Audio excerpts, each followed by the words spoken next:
여러분은 갑의 횡포, 그러면 뭐가 불쑥 떠오르나요? 네? 너무 많아서 1위를 선정하기 힘들다고요.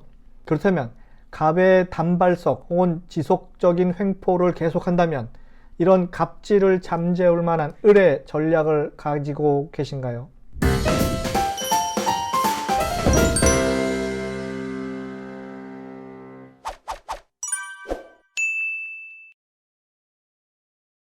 안녕하세요. 유통구단 김앤커머스 대표 김영호입니다. 오늘 유통구단 김영호의 유통전략 40번째 갑의 횡포를 이겨내는 을의 전략 편입니다. 시장의 과점업체는요, 호시탐탐 후발업체의 시장 진입을 적극적으로 혹은 소극적으로 막고 있습니다. 우리가 지금까지 알고 있는 갑의 시장 지배 원리라고 할까요? 만약 여러분이 새롭게 시장에 진입을 해서 막 새롭게 사업을 펼치려고 하는데 갑으로부터 적극적인 저지 공격을 당하게 된다면 어떤 전략으로 지혜롭게 회피할 수 있는지 미리미리 준비를 해야 할 것입니다. 예를 들어 갑이 가격으로 교란 작전을 펼칠 때 이때 여러분도 똑같이 가격으로 맞대응할 수 있을까요?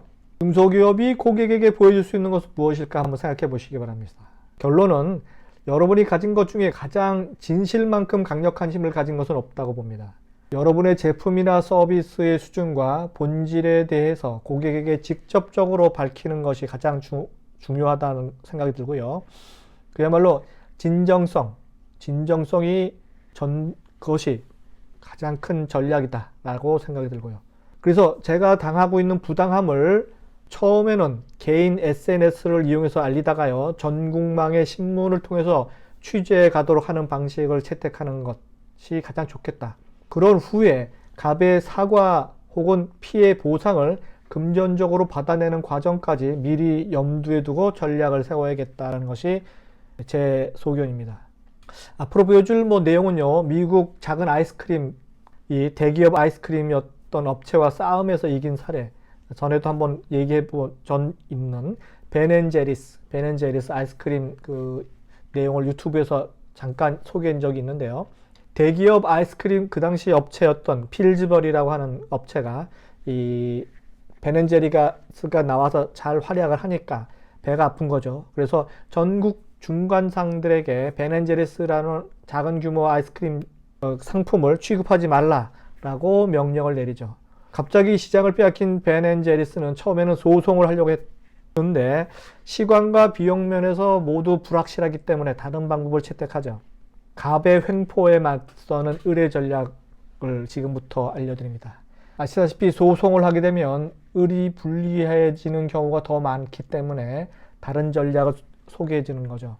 첫 번째, 피켓 시위입니다. 1인 피켓 시위, 그리고 트럭 전광판 광고 방식을 이용합니다.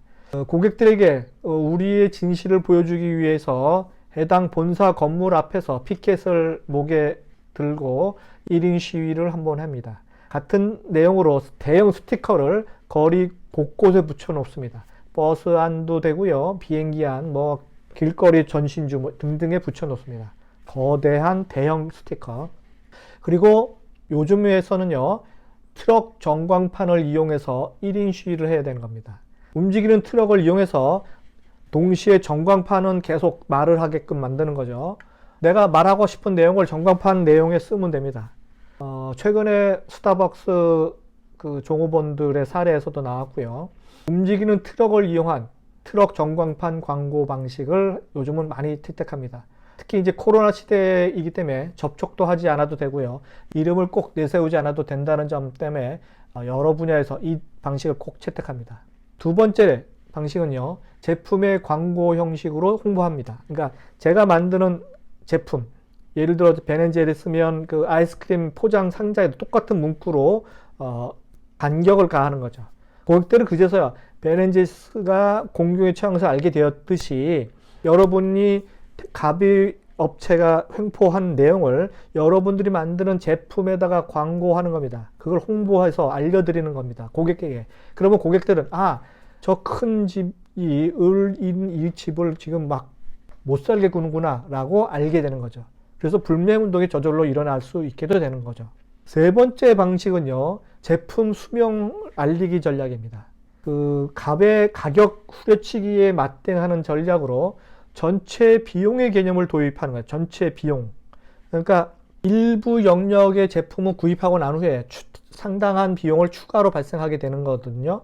만약에 여러분들의 제품이 이와 반대일 경우는요, 구입 당시 비용과 전체 비용을 비교하는 논쟁을 불러일으키는 방식입니다. 여기서 응용하는 것이 이제 수명, 제품 수명 주기, 제품 수명의 개념이죠.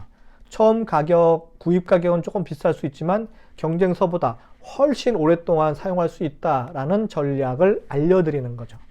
이것은 이제 소비자들에게 소비자 가격이 낮다고 좋아할 이유가 없다는 것을 암시해주고 이것을 이론적으로 납득하게 만드는 방법입니다. 자, 그렇다면 우리나라도 위와 같은 불공정 사례가 상당히 많죠.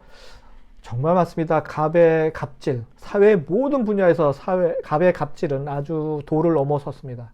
군대에서, 학교에서, 직장에서, 교회에서 등등 이럴 경우에 을은 가만히 있지 말고요. 혹은 똑같은 전략을 집행하기보다는요. 여론을 최대한 이용해야 합니다. 여론을 이용해야 합니다. 진실을 알리는 것만이 중소기업 그리고 을이 할 수 있는 마지막 카드라는 것을 꼭 기억하시기 바라고요. 가장 최근에 큰 갑질 사건 아시죠? 땡땡 유업은 조직적으로 유통기한이 얼마 남지 않은 유제품을 대리점에 떠넘기고 떡값을 요구하기도 하고 또한 여러 가지 의혹을 받고 있었죠. 검찰 수사에 앞서서 납품업체가 만든 협의회가 2차례에 걸쳐서 공정거래위원회에 신고를 했더니 이 땡땡 유업은 바로 대리점 업주 3명을 명예훼손 혐의로 서울 남대문 경찰서에 고소를 하게 한 사건입니다. 이렇게 맞고소가 되면은요, 그야말로 돈의 향연이 시작됩니다. 대형 유명 로펌끼리 싸움을 하게 되는 셈입니다. 그야말로 돈 많은 놈이 이기게 되는 게임입니다. 그래서 무턱대고 법에만 호소하는 그런 방식을 취해서는 말라는 말입니다. 배부른 변호사에게 더 배부르게 하지 말고요. 여론에 호소하는 방법을 채택하시기 바랍니다. 결론에 이릅니다. 빤히 보이는 갑의 압력을 어떻게 개인 혹은 힘없는 일개 회사, 중소기업이 이겨낼 수 있겠는가? 하지만 포기하지 마십시오. 요즘 같은 인터넷, 소셜 네트워크가 발달한 세상에는요, 대중들에게 SNS를 통해서 최대한 진심을 보여주시면 됩니다. 동시에 증거를 보여주셔야죠. 유튜브 혹은 지역 신문이라도 광고 형식을 빌려서라도 알려야 합니다. 이런 사건이 일어나면 동병상련의 동조자가 상당히 빠르게 모아질 수 있기 때문이죠. 언제나 을과 갑이 사이좋게 살까요? 아마 인류 역사가 끝나기 전까지는 계속 지속될 겁니다.